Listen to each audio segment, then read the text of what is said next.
Hey, good day. This is Greg Lewis again, your city manager in Lebanon. Welcome to the Lebanon in Depth. And today, this is a great summer day again in Lebanon and West Lebanon. It's just a magnificent day. Last night, we had a city council meeting in which we had what we call linkage. And linkage is, our city is focusing on producing outcomes that you as residents are willing that we do. That these are important things for you that the city should do, and that we want to make sure they're affordable. And last night we had a good linkage session on our solid waste program. So I have invited George Murray, our director of our solid waste program, to join me today for the entire program.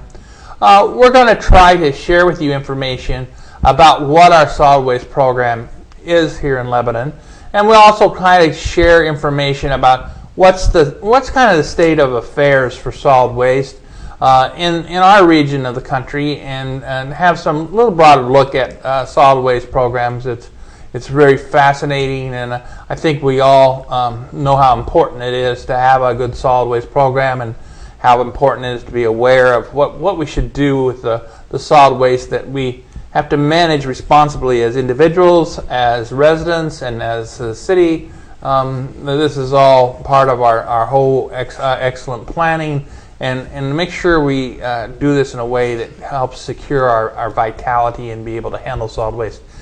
George, thank you for coming on the show today. And I always start out by asking the guests and our city officials a little bit of their background, because I think the residents have often said to me they're interested in the people that work here for the city as we try to serve them. So could you tell us a little bit about the background that you have and that's led you to where you are today? Well, I grew up in Minnesota and went to school at college, the University of Minnesota in Duluth, in earth science, back when the environmental issues were just surfacing with the Alaska pipeline, actually, before that was built. Took a couple of courses in environmental geology and got pretty interested in what was going on in the area. Oh, that's great. And when I graduated, my wife and I moved to Eau Claire, Wisconsin, and I was hired by the city at that time under the old Concentrated Employment and Training Act program. Nice. That the feds paid a large portion of the wages. The OCEDA programs. That's right. As a solid waste technician, and they were opening up a new landfill, and used my earth science background in trying to develop sites for the clay liner, etc.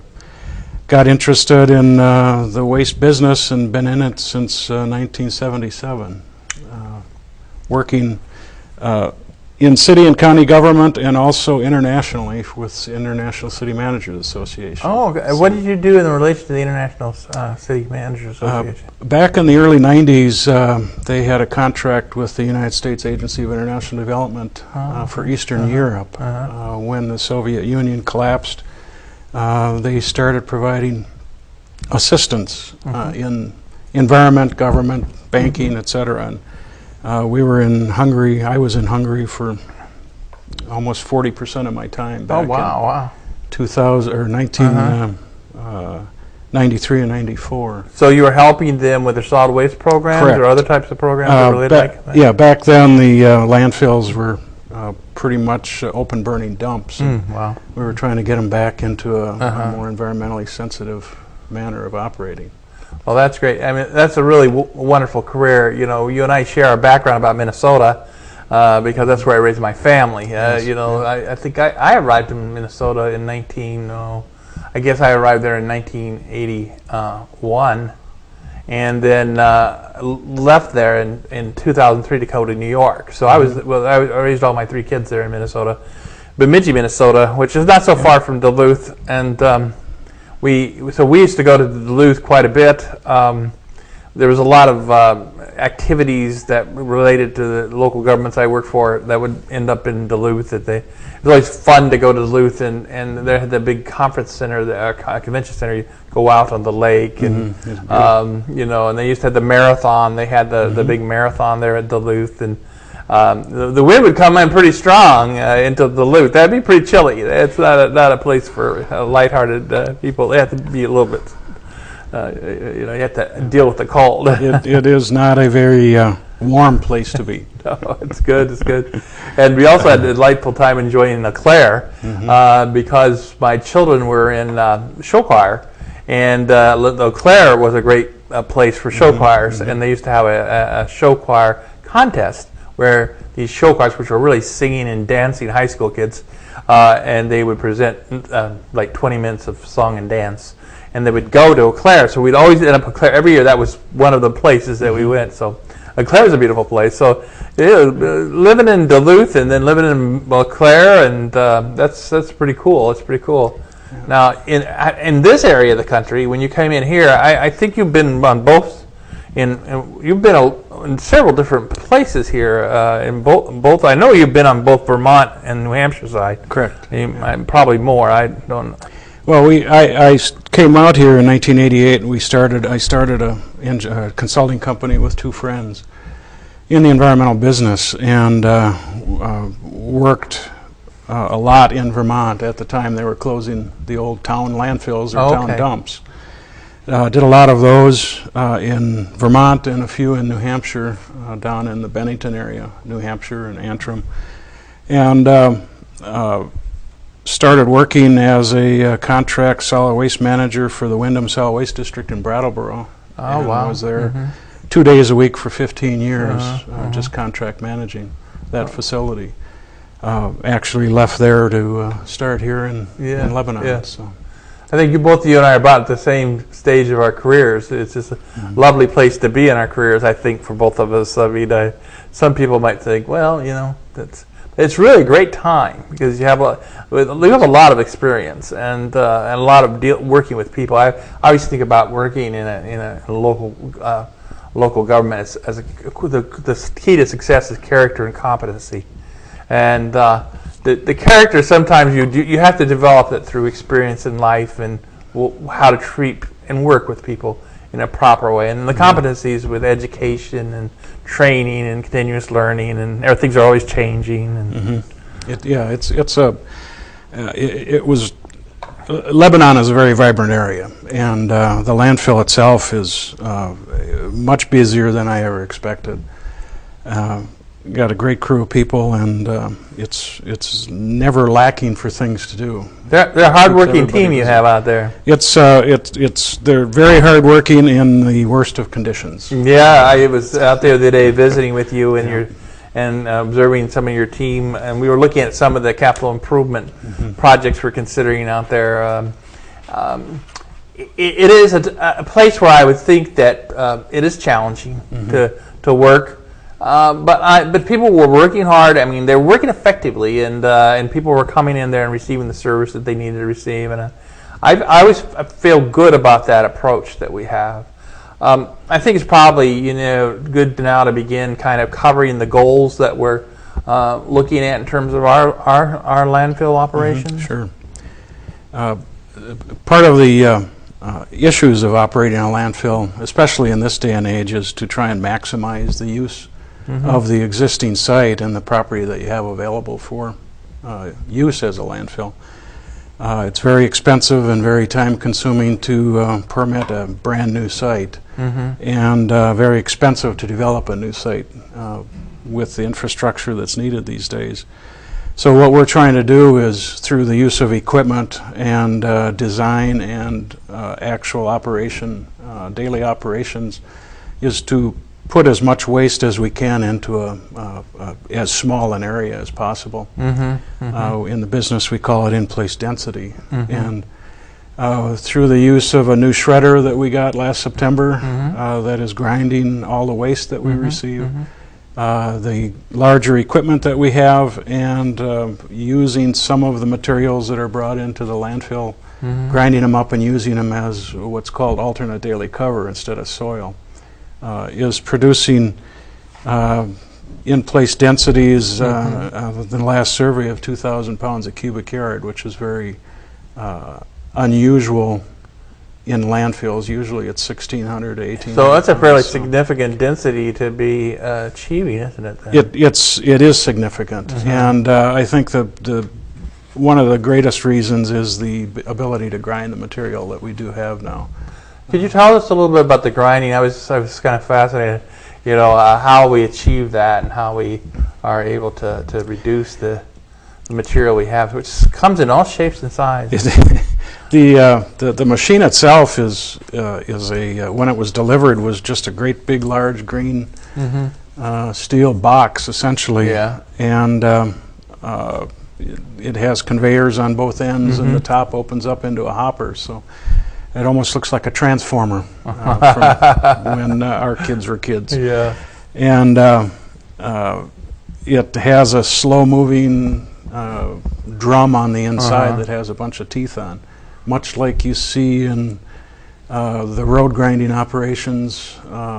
Those things grind where up they the asphalt. grind the asphalt up? And it tears apart the waste and grinds it in, shreds it into probably a 6 to 8 inch piece of material. Wow. So the kinds of materials we're grinding out there? We're grinding everything from the garbage on an everyday basis, what comes in the garbage trucks, to furniture, mattresses, couches, a lot of the wood, branches, and brush that people bring in. That's segregated and used as part of our composting operations. And in fact, we also ground up about 3,000 tons of concrete flooring that was brought in a couple of years ago that is being used as a base for the road on the landfill itself. I know people sometimes ask about the tonnage that how much we're processing and what's the trend and how's that going? Well, over the years, back in about 5-6 years ago, we were at our peak at the time, given the recent history, of about 50,000 tons a year of material coming into the facility. Waste flow in general throughout the United States has fallen. Yeah, which is kind of interesting. I know that we have the graph on the landfill tonnage, and shows that the tonnage is following in the graph that we had shared and we'll have up on our website. And why is that? I mean, it seems like you always accuse us. I mean, I always hear the accusation of a period of time there that we were such wasteful people, that we were creating massive. We just have so much tonnage, but it's changing. It is changing, and it's number one. The economy, when it took the downturn in 2008, was part of the reason for the decrease in waste. But along with that, there's been a very strong green movement within industry and commercial sector. A lot of industries trying to achieve what's called a zero landfill status, that all the materials that are used within their processes are either reused, recycled, or found other uses for, so they don't have to landfill anything. And that's been pretty efficient. A lot of businesses are now achieving that zero landfill goal. There's an interesting situation that because some people think, well, sometimes earlier in my life, the green was something like, this is kind of I don't know, this is kind of counterculture and stuff like that. Yeah. But actually, when the business community got a hold of it and they started examining it from their business plans and started looking at how they were handling things, and apparently they have now been able to really achieve some success to their benefit. Oh, it's significant success because of the cost of disposing of materials. They're trying to find a way to save money by not disposing of it. Yeah. And a lot of the reason was the recycling sector really kicked in and made it easier to recycle, number one, and more efficient to recycle because of the processing facilities that are being They seem like they got smarter and smarter and smarter. That's correct. Yeah. I think that's just wonderful. It shows how I have a lot of faith in the systems that we have, the American system, and the people that work in it. In our country, in our city, in our state, that we really have this thing that I can think it's freedom of thought, and they get into it and they find these solutions by being just logical and rational and scientific, and they find these things engineering wise that they can do, and it's just fascinating. One of the things when people jumped on me and said, well, the landfill's going to close. And because we're going to just fill it up, it's like a glass of water. You're just going to fill that up, and that's it. But I think that as you described some of this has led to some different reviews and analysis of our landfill, hasn't it?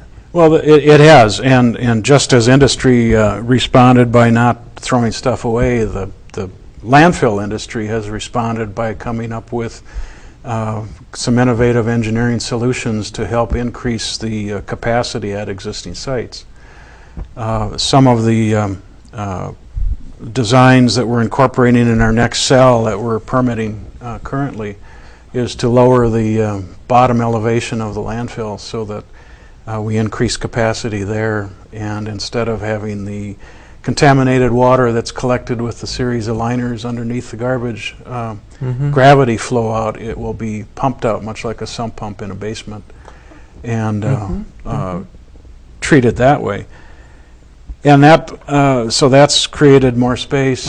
Changing the design of the cover systems, etc., has just increased more capacity. I know we have a graph that shows the difference between the previous analysis showing the longevity of the projection for the landfill with the new projection that leads us out. What's that? It leads us out to as far as 2090. 2090, actually. And it sounds like what we're doing is we're taking. And people have called it different things. You know, I've heard that we're working the capital asset. I've heard that. I've heard, you know, that really we're providing a service, but we're taking what we have to work with, which is the people, the infrastructure, the technology. We're meshing that together in modern practices. Yes. Yeah. And then we're taking these, and what we're doing, it seems like we're gaining value, productivity out of it, and we're producing more value than people thought we could do, simply because of the evolution we got. Well, I recall back in the 90s, there was a big issue, not just here, but across the nation, of the shortage of landfill capacity. And it was found that through all these different engineering designs and changes in operations, that an existing site could last a lot longer than people thought. So it's been an eye-opener seeing what's happening here. I remember when the council was worried that they were going to close in 5 years back in the 90s. And, absolutely. And that's still out there. So I mean, it is. And that's part of why we did the linkage last night, and also why we're doing the show today, is that it means that we have an asset that has more longevity than people thought. But we have to be these smart people and these smarter people, and we continue to evolve our technology and utilize it to the best of our ability, and keep learning. Yeah. And that's what we're doing. I think that's really when we're public service at its best, because we found a way to work this. It doesn't mean there won't be challenges, but it certainly is, I think, a positive approach to how and where we're going to be going here. Yeah, it's been it's an exciting time. There's it really is. I'm so glad you came here and joined us. Now, you've been here about how long now? Almost 11 months now. Yeah. So I'm really happy that you're here with us, George, to figure this all out, because it's still very complicated. I mean, we got some positive success here. People think about recycling. I mean, I think people have a feeling they should be recycling. And some do, and some don't, even though I think there's a universal feeling about it. Could you give us a little update about our recycling operations and kind of just how recycling is going, you know, as a professional, where are we going in the area of recycling, do you think? Well, the facility at the Lebanon landfill, the recycling center, is set up into a process called a source-separated type of recycling, where when you bring your materials, you put the cardboard in one slot and paper and cans in their various slots. And on the other side of that wall that people don't necessarily see are big bunkers that are emptied with a small skid steer loader, and that material is made into bales and then is sold. Sounds like baling hay. We're baling. Exactly. Yep. We're baling what we have in these different canisters. Right. Yeah, so there's very little labor on the city's part to keep that separated and bale it. It's the user that's doing that for us. And that's evolving, or has evolved now, into the most current type of recycling called single stream, and so some of the local haulers are calling it zero sort or various other names, but in the industry it's single stream, where all of the paper, cans, bottles, cardboard are put into one container. That's picked up in a truck and delivered to a processing facility where instead of the user separating it all, the material is separated with equipment, various screening devices, even computerized sorting. I was at the end of my time in Minnesota. We were looking at single source, and I had the opportunity to go into one of those operations and observe the technology and tools that were being brought to bear to separate. It was really fascinating. They were separate. It was amazingly efficient. It still had some hand work, but the parts of the stream that was left for the hand sort was very small relative to the way the equipment was sorting the predominant amount of the waste.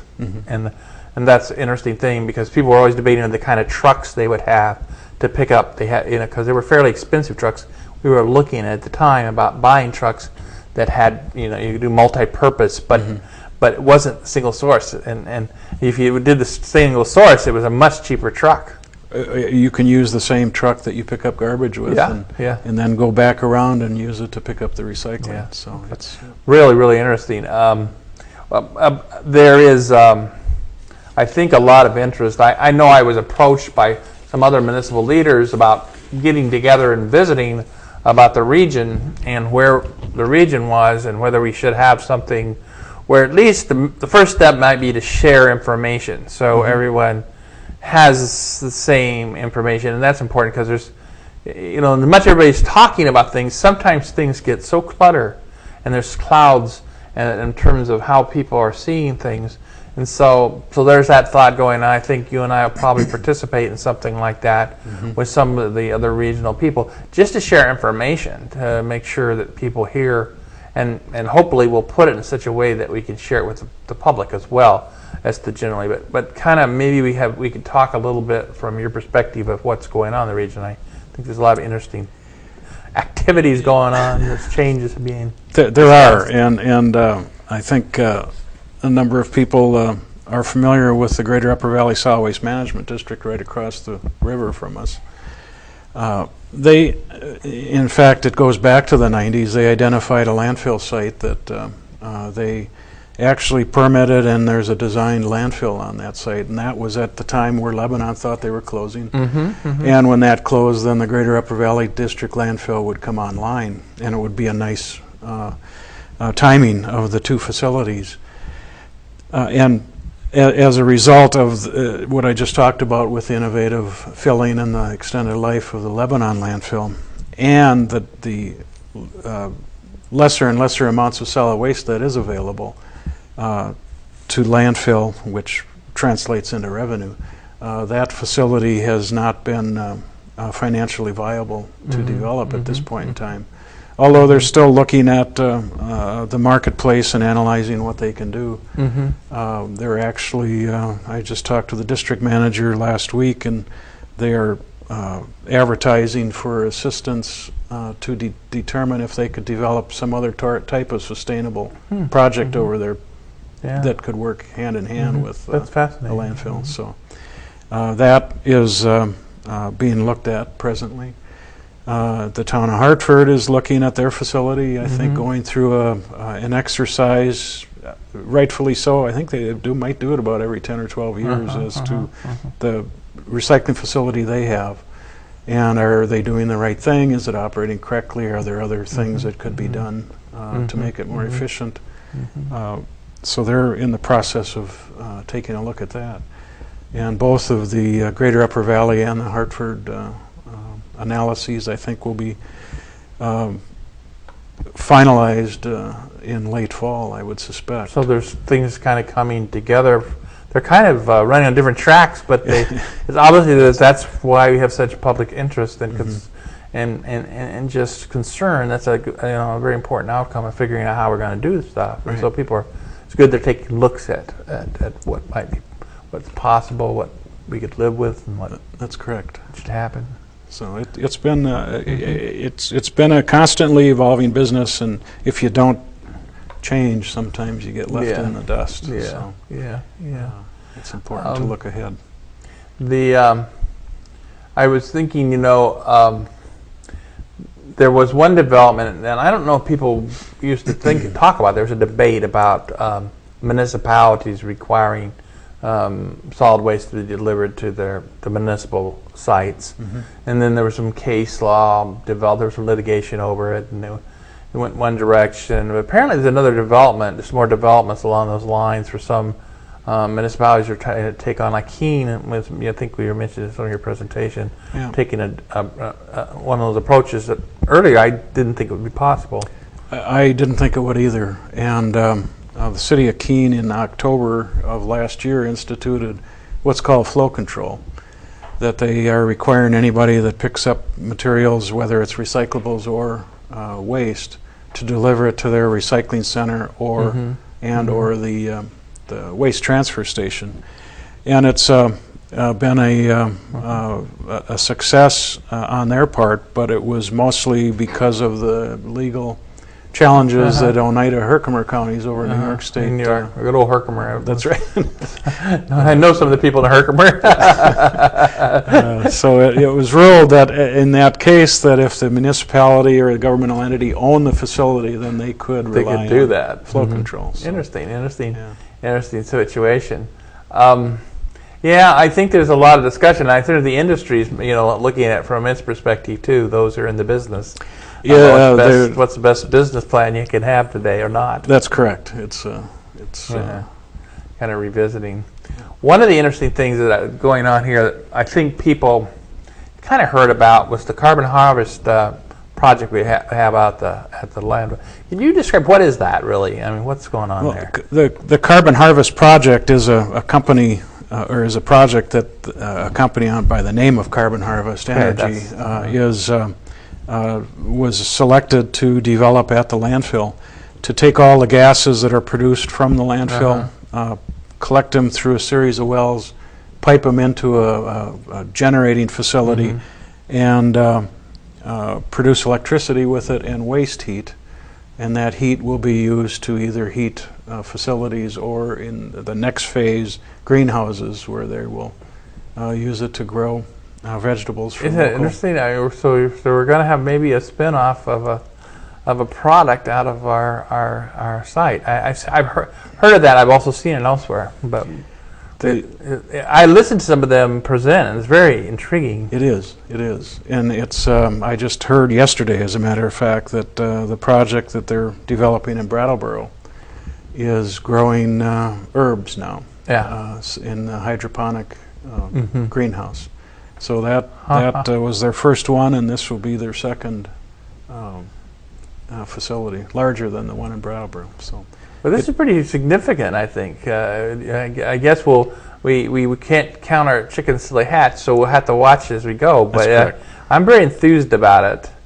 Last minute, maybe we could touch just about what do you think are the challenges and the opportunities as we close out our show today that you face there in our solid waste program, and maybe challenges and then opportunities? Well, I think the challenge, I'll put it on the residents, is to recycle more. I think people would be surprised to come out to the landfill and sit and watch what goes into the landfill out of the garbage trucks. So there's still a lot of cardboard, a lot of paper, cans, bottles, etc. that could be recycled. They could have been over the recycling bins. That's correct. And that will in turn help increase the life of the landfill and take that material and be reused. That's a good caveat, a good insight for all of us to look at what we're doing with our waste. Opportunity that you think it's might. There seems like there is quite a bit of opportunity here to exciting, find new ways and maybe possibilities. Well, the opportunity, I think, is the Carbon Harvest Project. That, I think, is going to be a very interesting one to watch and actually probably generate a lot of public interest. They plan on a lot of tours, etc. Well, that'll be great, and we'll keep everybody informed as that evolves. I guess they're in a permitting process, I understand. So it'd be nice to see them in the fall. If we don't see them to spring, I think that's what some of the things you mentioned. So we'll have to wait and see. But it's arrived. Maybe it's the future, and it has arrived. That's correct. So that's cool. I want to thank you again, George, for being here today, and I want to thank you for your service to the city. Okay, well, thank you very much. And thank all your team members, all those employees out there for the service they do in sometimes trying circumstances. I will do that. Thank you. Okay, take care now. Okay. All right, thank you everyone for joining us, and George and I really appreciate it, and we wish you well in Lebanon. Thank you.